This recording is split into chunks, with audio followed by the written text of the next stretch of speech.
Bom,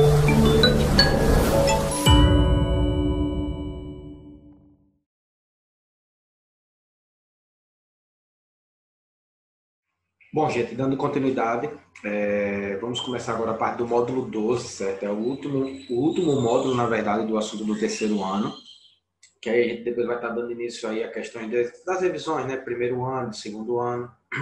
Cenários um pouco diferente, estou aqui no Mosqueiro na casa da minha tia com meu avô.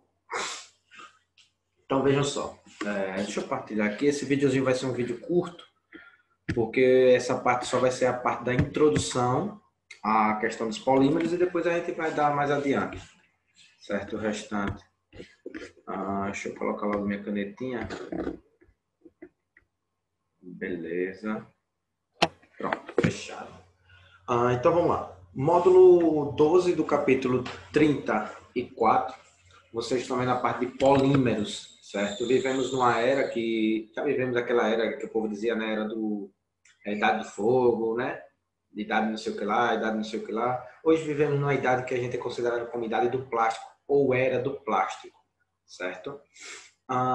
Polímeros em si. Tá, Vitor, e o que é um polímero? Gente, eu queria que vocês... Eu trouxe a forma mais simples possível, velho, para vocês identificarem as questões sobre polímeros. Você tem que entender que você tem monômeros e você tem polímeros. Existe uma diferençazinha grande entre esses dois. Monômeros são moléculas pequenas e os seus polímeros são moléculas maiores, certo? É tanto que é considerado macromoléculas, que é através da união de moléculas menores você forma uma molécula grande, certo? Pelo que vocês estão vendo aí, na questão da polimerização, vou colocar só aqui o cronômetro para eu não me perder também no horário com vocês. Pronto. A questão do polímero, gente, por ser macromolécula, uma molécula grande, ela foi feita através da união de moléculas menores. Essas moléculas menores, elas são chamadas de monômeros, certo? Polímero, macromolécula, que foi feita através da união desses monômeros. Esse N que está sendo representado aqui para vocês, olha, N, esse Nzinho aqui, ele representa N vezes. Esse N, ele pode variar entre 2.000 até 50.000. Então, você vê que monômero, que é as suas moléculas menores, para você fornecer um polímero, é o mesmo N que tem aqui no final. Olha. Na hora de você fazer a produção de um polímero, esse N, ele vai estar identificando para você inúmeras vezes. De 2.000 até 50.000, você tem uma variação, certo? Na quantidade da mesma substância, do mesmo monômero. Ou monômeros diferentes. Mas é a questão de quantidade que você vai ter. Então, polímero, quando você fala, aquele fulano é poliglota. O que é poliglota? Fala várias línguas. Então, polímero é a mesma coisa. É várias ou várias partes. Meros significa partes. Poli, vários. Então, são várias partes formando um polímero. Beleza? Quando eu faço essa reação entre polímero, claro, obviamente é chamada de polimerização. Tranquilo? Meu polímero ele pode ser dividido em dois grupos. O que você chama ele de natural e o que você chama ele de sintético. Vitor, qual é a diferença do natural para o sintético? No natural, o próprio nome já está dizendo, são polímeros naturais que ocorrem na natureza, certo? Você tem celulose, você tem, quem é mais, meu Deus? O amido, você tem o amido, certo? Tudo isso, todos esses são chamados de polímeros naturais. Já os meus polímeros sintéticos ou artificiais, né, são aqueles que são produzidos em laboratórios, né, em geral, derivados do produto de petróleo. Então, você tem aí o acrílico, forro PVC, certo? Tudo que foi criado aí praticamente, então ele é considerado como polímero criado em laboratório, ele é criado como chamado de polímero sintético ou polímero artificial, beleza? Classificação quanto ao meu monômero. Gente, eu posso ter o monômero como homopolímero ou copolímero. Qual é a diferença de um para o outro? Bem rapidinho, olha. Homopolímero é o mesmo polímero sendo repetido N vezes. Lembrando que esse N pode variar de 2.000 até 50.000, certo? Substância. Então, por exemplo, se eu tiver o eteno, então eu tenho eteno, 2.000 vezes. Eteno, 2.000, 50.000 vezes. Eteno. Então, ele é considerado como homopolímero, porque foi o mesmo polímero. É o eteno, e aí vai embora.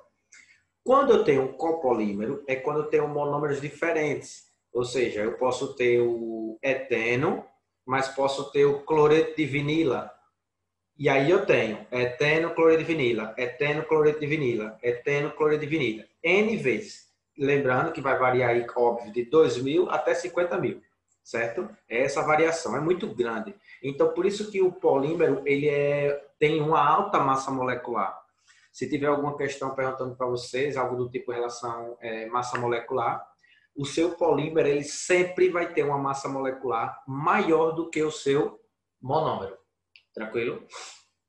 Só para a gente identificar aqui um pouquinho, imagine que aqui é o seu monômero. O seu monômero é como se ele fosse um vagão, certo? Ele é um vagão. Não tem um trem? Tem um trem. E não tem os vagões? Então, seu monômero é um vagão.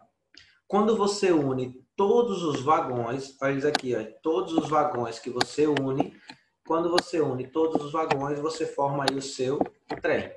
Beleza?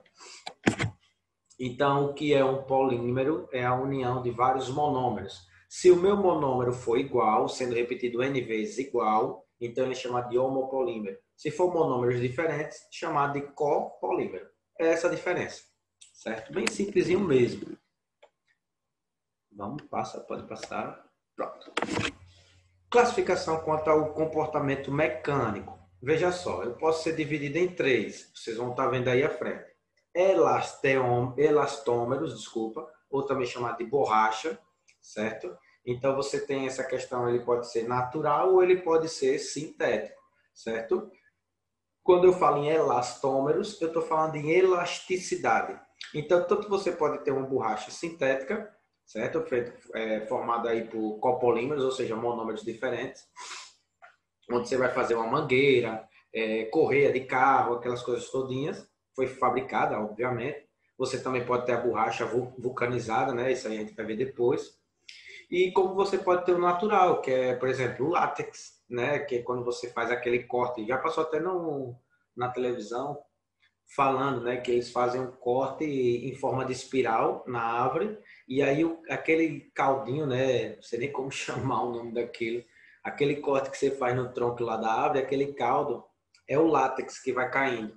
Certo? E aí eles recolhem. É como tinha na imagem aqui anterior. Deixa eu ver aqui, eu tenho que colocar. Volta. Pronto, olha aqui, o látex. Certo? Então eles fazem um cortezinho na espiral, que é o que vocês estão vendo aqui.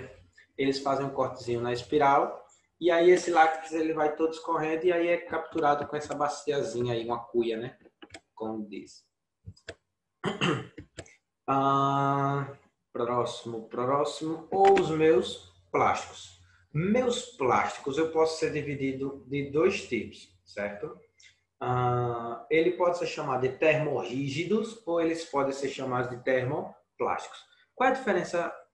Bom, vocês podem dar pausa aí no vídeo aí de vocês e vocês dão uma lidazinha para entender aí um pouco mais na leitura. Mas bem rápido para vocês entenderem. O que é o meu termorrígido? O termorrígido ele vai ser algo que é insolúvel, certo? Termorrígido ele é algo insolúvel. Não pode ser modificado. Se você tentar modificar a estrutura dele, você quebra, certo? Então aí você tem como exemplo deixa eu ver, meu Deus, silicone, borracha vulcanizada, são tudo exemplos de termorrígidos. Termoplásticos, eu não vou dizer que eles são solúveis, eu estaria mentindo com relação a isso. Vai depender muito do que é produzido, obviamente, né? Do que vai ser produzido. Mas o seu termoplástico, ele pode sim ser modificado, ele tem um limite de reciclagem. Acabei esquecendo. Termorrígido não pode ser reciclado, termoplástico pode ser reciclado. Só que existe um limite, certo? Você não dá para reciclar ele sempre. Existe um limite. Então, a diferença basicamente entre termorrígido e termobásico é isso. Termorrígidos são insolúveis, não pode ser modificado. Se você tentar modificar, ele quebra. Termoplástico, ele pode ser modificado, a estrutura pode sim ser modificada. E também tem a questão como era, meu Deus? Da degradação, né? Ele pode sofrer uma degradação química, sim, com o passar do tempo. E, obviamente, por sofrer essa degradação, ele também pode ser reciclado. Só que existe um limite na reciclagem. Fique bem atento a isso. E por fim você tem as fibras, né? No módulo de vocês ele vem tratando as fibras. Eu pouco vejo a questão das fibras, pouco vejo. Mas eu acabei trazendo aqui para vocês porque o livro de vocês cobra. Quem tem o livro é só correr lá no módulo 12, no capítulo 34. Pega ele lá e você vai estar vendo essa parte das fibras, bem detalhadinho. Só trouxe mesmo por trazer porque o que mais importa, assim, ao meu ver, é a questão do plástico e dos elastômeros, certo? Então as fibras elas podem ser naturais ou sintéticas, onde você vai ter a produção de fibras artificiais, que consiste na transformação química, né, obviamente, fenômenos químicos aí a gente está trazendo. E na natureza você tem as fibras que podem ser obtidas pelos animais, como a seda do bicho e etc, etc, etc. Finalizando a parte dos polímeros biodegradáveis. Gente, veja só, eu tenho plásticos, tudo que você tiver o nome polímero, ele vai identificar para você um plástico, certo? Vivemos hoje na era do plástico e, infelizmente, né, é o que está acabando com os oceanos. A gente vê aí direto em noticiários que daqui a não sei quantos anos, tem algumas estimativas, né, que daqui a não sei quantos anos, possa ser que a quantidade de plástico no mar, no oceano, seja superior a não sei o que lá. Como essas informações que vocês vêm vendo aí.